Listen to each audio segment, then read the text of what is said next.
guys, welcome back to my channel.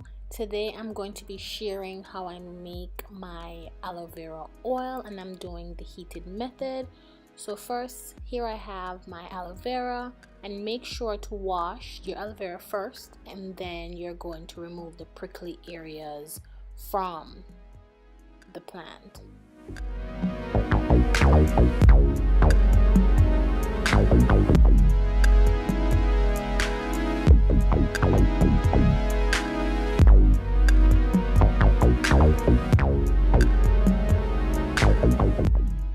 Now that our aloe vera is clean, I'm going to cut it into smaller pieces, and after I'm done cutting these smaller chunks, I'm going to put it in my blender and blend it very well.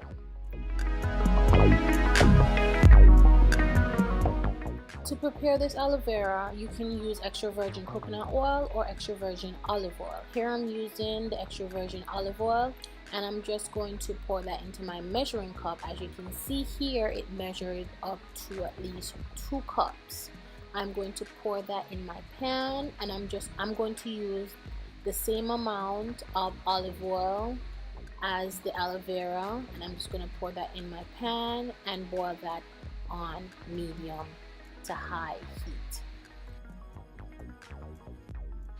Okay, so you want to make sure that you're cooking this on medium to high heat, and you're going to keep stirring until the aloe vera start becoming like really clumpy. As soon as you get it to that clumpy consistency, you're going to turn your stove off and let it sit and cool for a bit.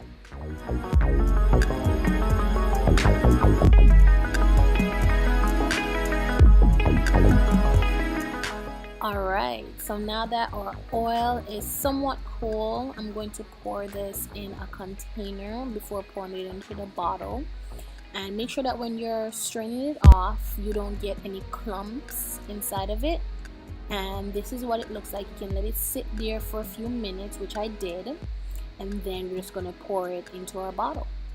Okay guys, let's talk about the benefits and the uses of the aloe vera oil. It prevents premature aging, it improves and stimulates hair growth.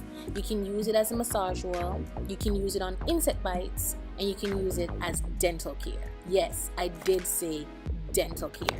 And there's a variety of stuff you can use the aloe vera oil for. So you guys can go try this out. Hope you like it, and I hope you guys enjoy this video. I'll see you in my next one. Bye guys.